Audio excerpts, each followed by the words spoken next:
delight.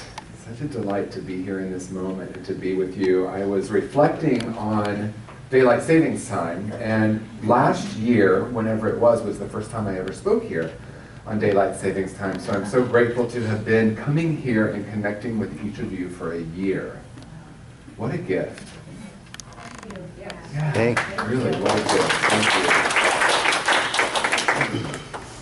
So what we're talking about this month is service, and what we're talking about today is serving the new paradigm. And I want to acknowledge Reverend Michael Beckwith, who is the founder and minister of the Agape International Spiritual Center in Los Angeles. I did a minister's training with him, and he said, "We are not here to save the world, we're here to serve the new paradigm." And I want to say it again because that really is what we're going to be exploring together today. We are not here to save the world. We're here to serve the new paradigm. And so there's two conversations that come to mind for me. One, what is this paradigm thing we've been talking about for so long now? And then what is service? And how do the two meet? And we do talk a lot about levels of consciousness. I talk a lot about levels of consciousness and levels of conscious awareness. So I want to start by recognizing that our idea of God, or what we call God, has evolved. And based on what level of conscious awareness we're coming from, or perceiving from, we're going to have a very different idea about what God is, and therefore what it means to serve. Because when I grew up, God was up there and out there, and service to Him, of course it was a Him where I grew up and when I grew up, service to Him meant dutifully surrendering anything that I wanted or needed, and being an absolute service to the guy up in the sky, right? So my consciousness has evolved, and I see that a little differently now and experience it incredibly differently. We're going to kind of table that for a moment. I want to spend a few moments talking about paradigm. And I think there's a great example of this. We were talking before the service began about daylight savings time and why we do it. So we do it for the farmers, we do it for the school kids, we have all these different ideas of what we've been told for the reason that we do it. And do we really need it anymore? No. But why do we do it? Because it's always been that way. Right? So we don't question it. We just change our clocks. We show up either an hour earlier, an hour late if we forget, or we show up a little tired maybe because we lost an hour, or we're exhilarated because we gained an hour in the fall. But we do these things because they've always been that way. That's a paradigm. A paradigm is quite simply a collection of beliefs or ways of doing something, and that's a great example of it. It's something that as we evolve and grow, we no longer need, but we're continuing to do anyway. And the reason I thought it was timely and a perfect example is what I want to ask each of us about our own paradigm is, in what way are we doing that in our own lives? In what way are we doing that in community? I think community, one of the blessings of coming here once a month is I feel like I'm part of your community, but not completely in the community. So sometimes I get to say things that maybe I wouldn't if I'm here every Sunday, right?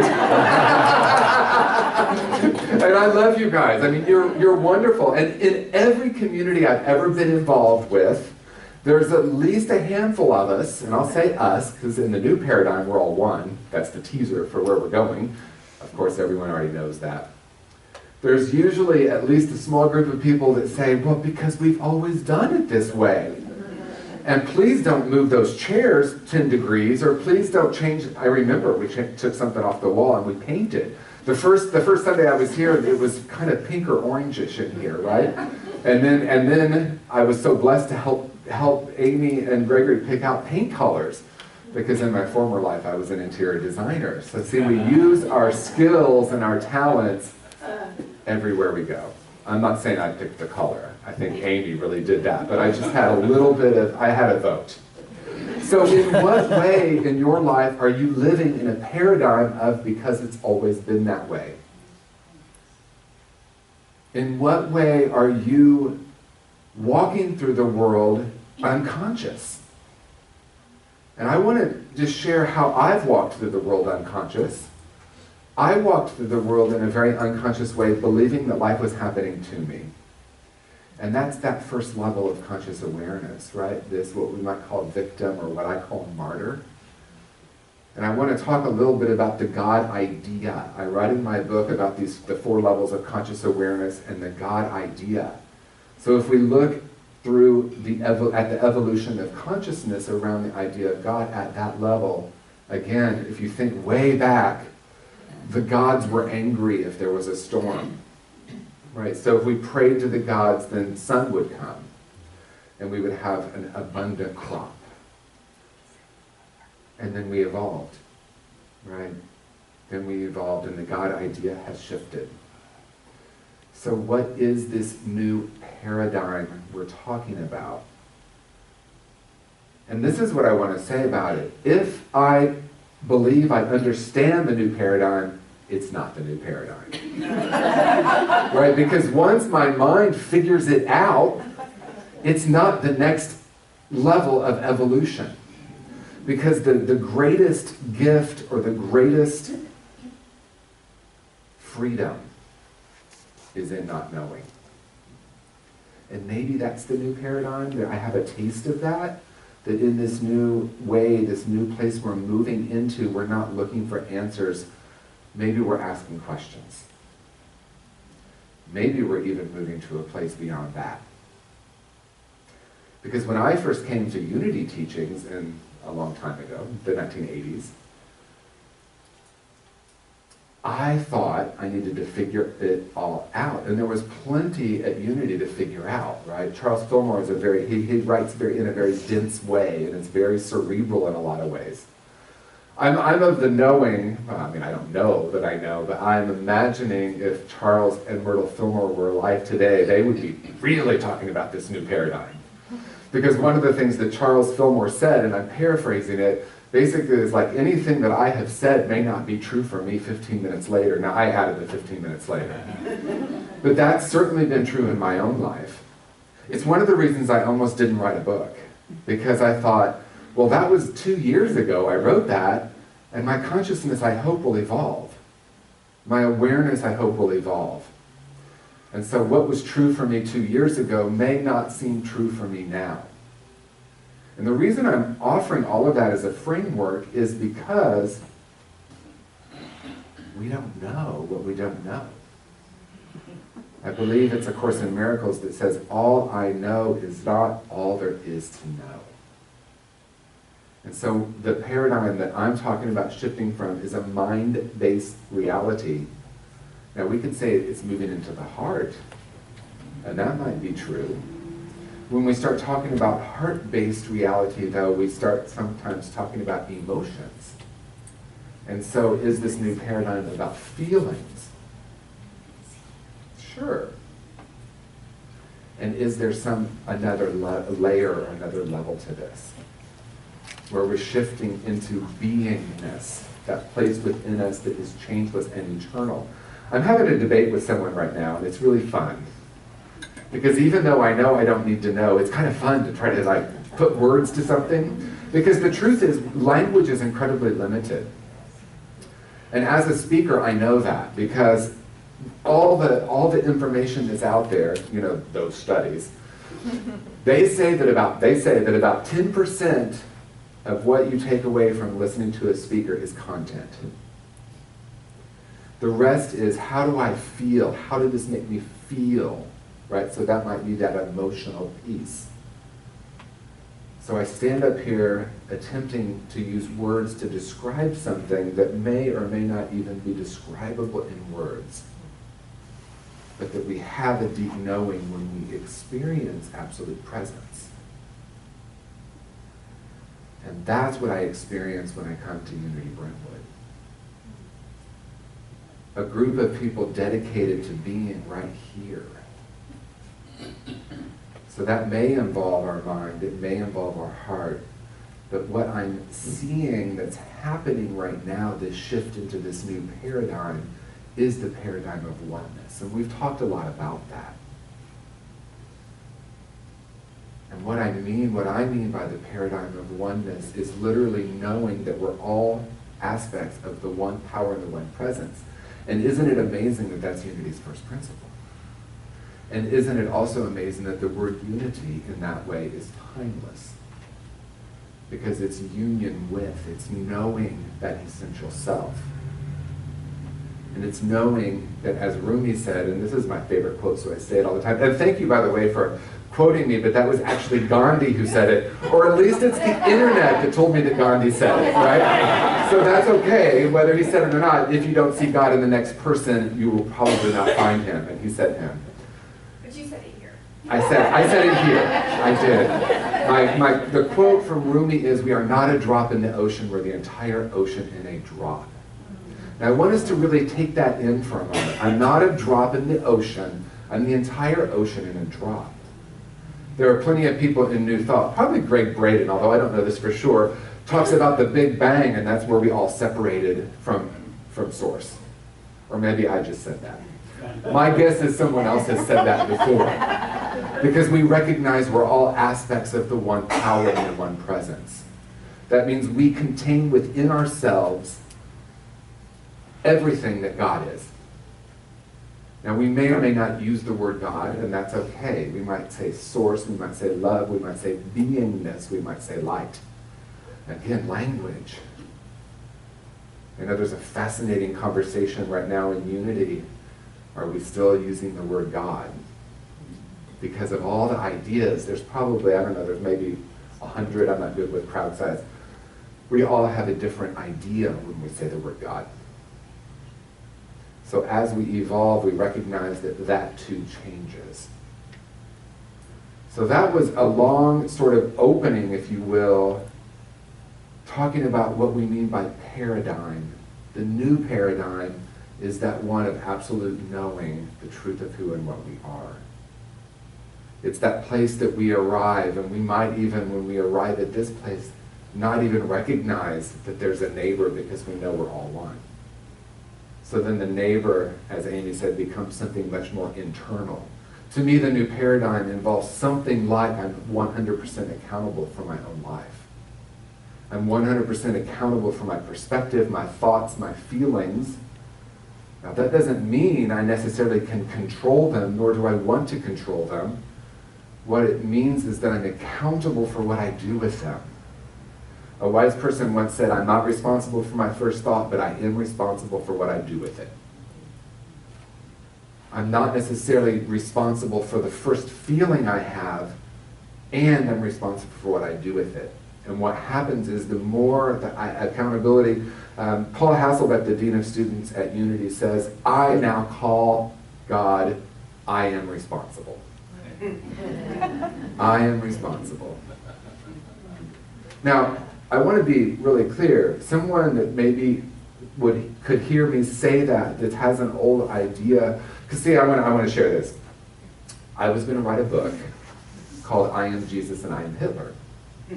And someone said, wow, that's awfully arrogant of you. And I'm like, no, we all are all of it. That's what the title is pointing to. So if I say, to someone who has an idea of God that's up there and out there, and I say, I'm going to call God, I am responsible, they may not know exactly what I mean. What I mean is I recognize absolutely that I'm accountable for my perspective of the world. So for me, it's not about what I need to attain or where I need to go, but how I can practice the presence of that which I already have always been. Just as Jerry's beautiful poem said today. That you've always been. So in that way, it's not about learning, it's about unlearning. All the perspectives, the ideas, the beliefs. Because I don't think the new paradigm has anything to do with belief. How many of you here have gone to someone and they ask you about unity and you're telling them about your community, and what is one of the first things they say? What does unity believe? What do you believe about that? And then if we come up with an answer, well, we're not really about beliefs, we're really about beingness. They may or may not get that, and if they do, they're probably going to love being here, right? Because we're moving into a place and a space that's beyond belief and into absolute knowing, from knowing to knowing.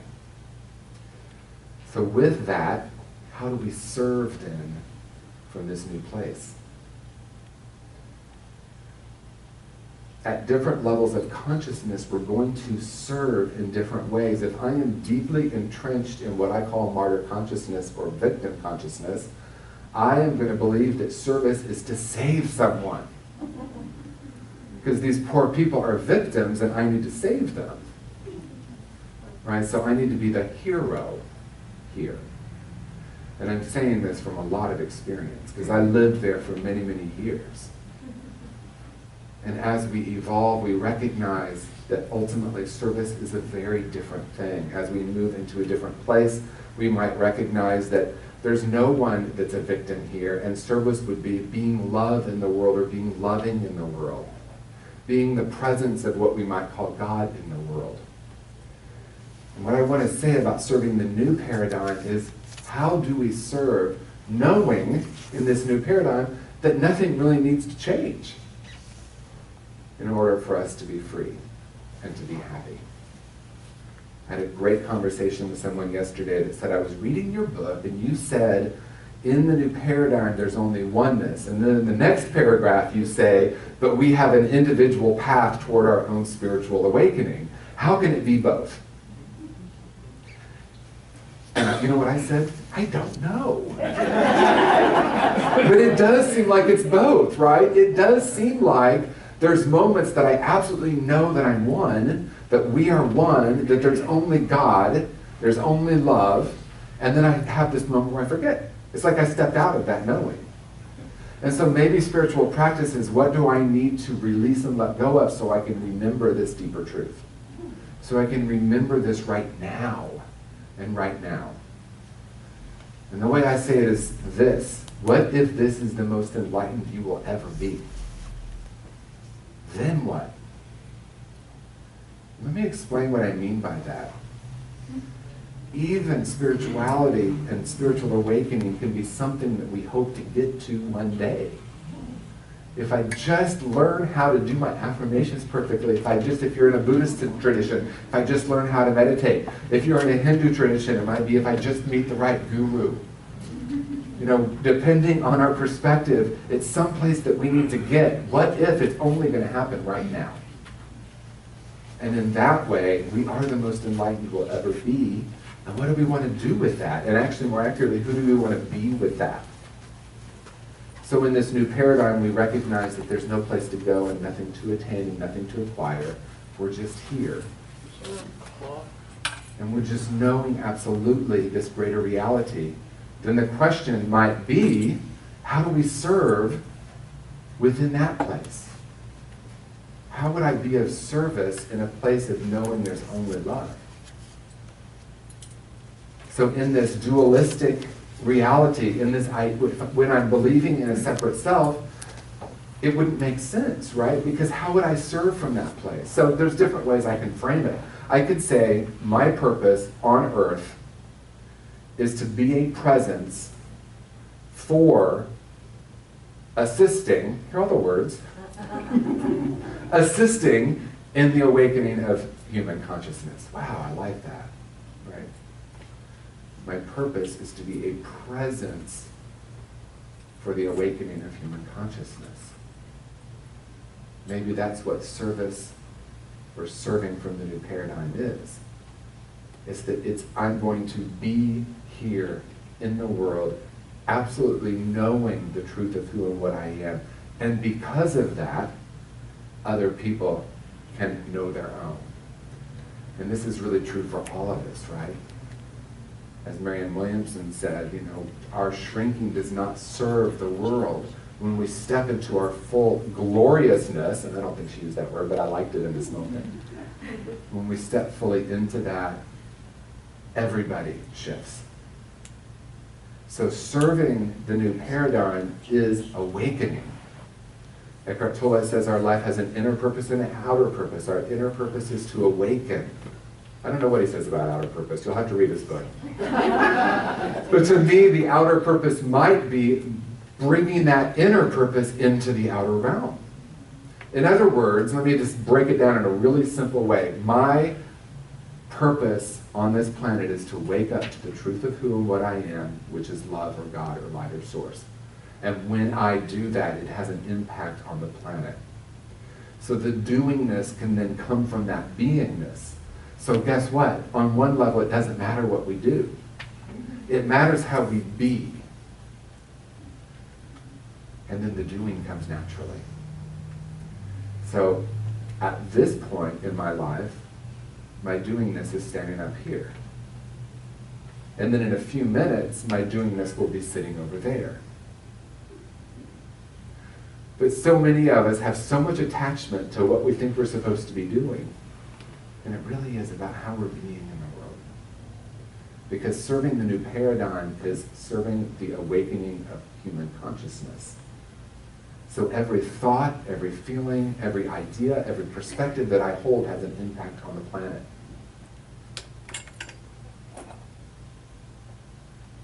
So my invitation in closing, what I want to invite for each of us is to ask ourselves the question, in what way am I living in a paradigm of, because it's always been that way, in what way am I living in a belief, an idea of separation, of fear, of limitation, and in what way can I open up and release that falsehood and step into this new paradigm of oneness? Absolute knowing the truth of who and what I am. Because thinking isn't really what changes our life. We've all heard change your thinking, change your life. And then we shift it into change your feeling, change your life. And what I want to say is when we know at a very deep level who and what we are, and our beingness, when we're one with that, everything changes. That's the greatest paradox. Everything changes in the outer realm when I change everything in the inner. So that's the invitation as we go out into our day to practice recognizing every thought, every feeling, every perspective, and ask ourselves the question, is there another possibility? Is there another possibility? And my very favorite question is, what else is possible? So what else is possible in your life today? What else is possible in the lives of the people that you touch today? Knowing that every glance can be infused with love. Every moment is the moment for us to know this deeper reality. So let's take a moment now and go within. We simply close our time together now in gratitude and absolute knowing that we have been divinely guided to this incredible moment. This very moment like no other. We absolutely know the truth of who and what we are, and we celebrate that today. And as we go out into the world, we allow our light to shine. And we simply notice what happens, because life is a great experiment. So we simply take a moment to know that this is true. And so it is. Thank you.